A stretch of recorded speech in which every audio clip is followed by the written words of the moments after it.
they think where there could be liquid water, and that is what makes it happen.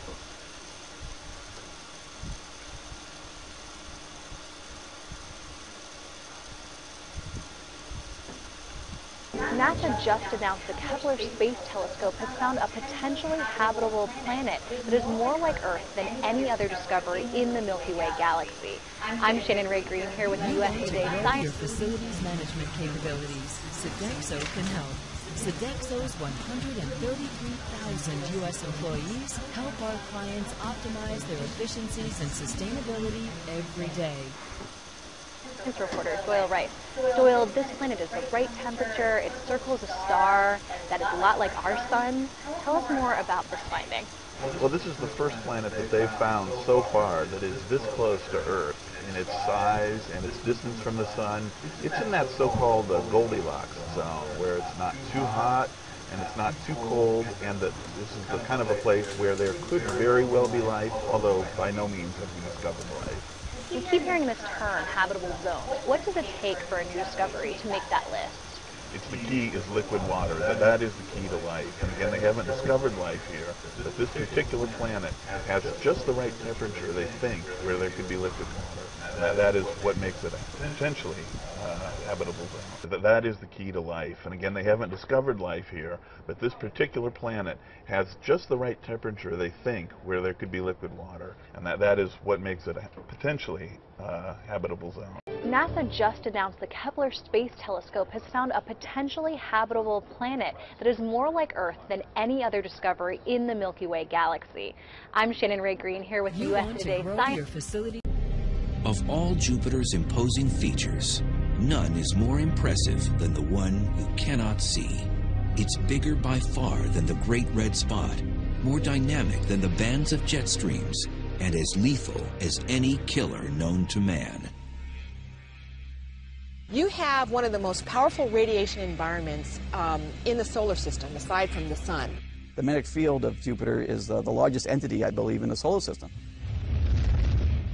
It is a bubble 450 million miles long, buzzing with electrically charged particles. It's Jupiter's magnetosphere.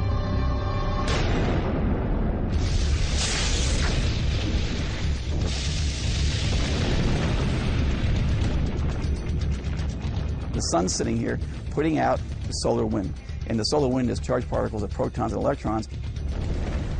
These particles flow along at 1 million miles an hour. And Jupiter basically captures these protons, electrons, all these charged particles like electrical currents, and it has it then in space circling around Jupiter. No word in the English language accurately conveys the enormity of this phenomenon. The magnetosphere of Jupiter is the biggest object in the solar system. It's a lot bigger than the sun.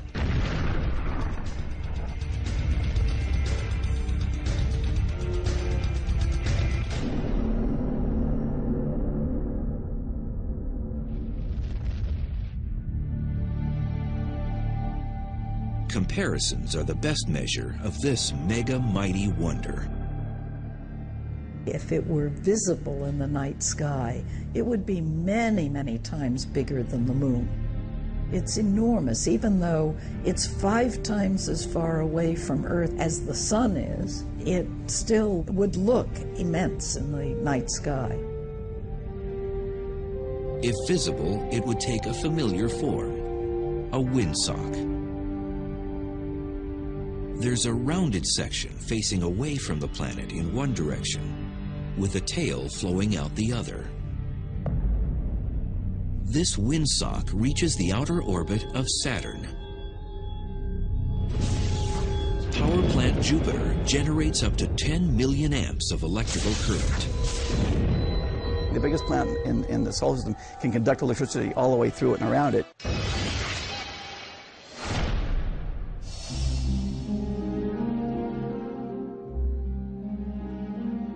This conductivity creates a phenomenon we can see when the excited charged particles escape. Jupiter has auroras because when those particles leak in and crash into the upper atmosphere, it glows, just as Earth has auroras.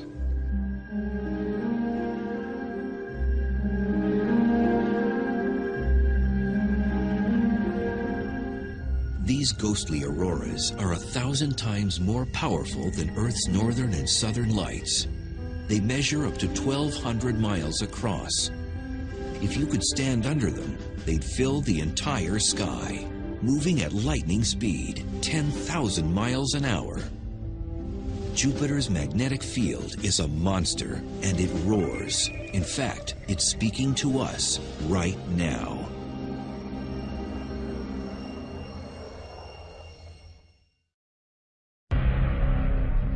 Jupiter, the giant of the solar system, has something to say if you're listening.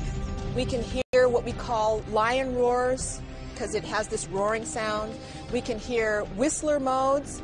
We can hear hiss and whistles that are going pew, pew, pew. And these are all indications of dynamics, things that are happening in the magnetosphere now. If you find yourself driving on a dark desert highway, your AM radio might just tune in to the strange sounds of Jupiter's magnetosphere.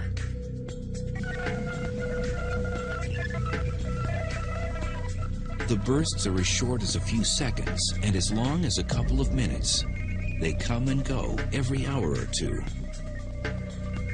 Most of it sounds like static, but every once in a while you pick up something that sounds like a rising tone or a falling tone.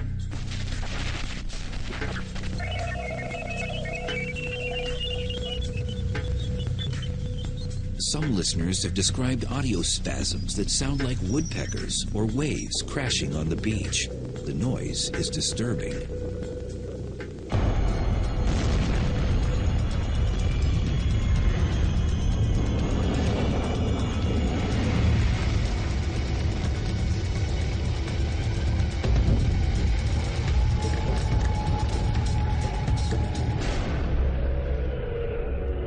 But just why the planet was talking remained a mystery until Voyager 2 passed through the outer magnetosphere in 1979. Nobody really understood for a long time how those signals were generated. So that was one of the things that was on my mind when I got interested in Jupiter. What in the world was going on with these radio emissions?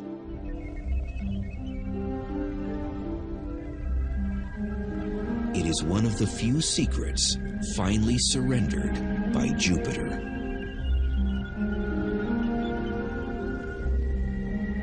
And that answered some questions, but it raised new ones. And I think that's the way it should be. If you don't have questions, it gets kind of boring and dull. So I think that the fact that the planets don't give up their secrets easily, or the universe doesn't, that's part of the game. It's what makes it interesting.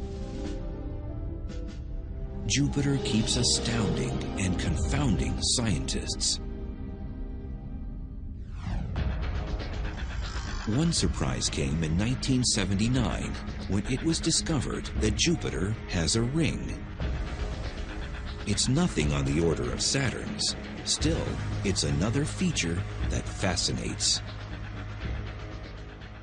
All of the giant planets have rings, probably left over from when the planets formed. And the moons coagulated out of the gas that was there, and then it could be a failed moon. So Jupiter's ring comes from material being knocked off of one of the interior moons. So it's dust that's collected from material that's coming in from outside moons. The ring is slowly growing as new material flows into it. And there's a whole other side to the planet that remains a mystery. Why do these storm spots keep forming? There's the dark spot, for example. Glimpses of it were first spied in 1997. It appeared to be a huge, ominous cloud, twice the size of Earth, hovering above Jupiter's North Pole. There's a host of other spots, too. There are other sort of smaller cousins that have come and gone. There were 3 ovals about half or a third the size of the red spot. And they sort of occupied the same latitude band in the southern hemisphere. And they'd been around since the 1930s. And amateur astronomers saw them form. And they were around till the late 90s. And two of them merged with each other. And then the remaining two merged, and now there's one. And it keeps transforming. It turned red about 6 months ago, and now we're calling it the little red spot because it turned color. Now, why did it turn color is a big question. So there's chemistry going on, or some type of extra dynamics that's going on that just kicked in, and we need to start studying that.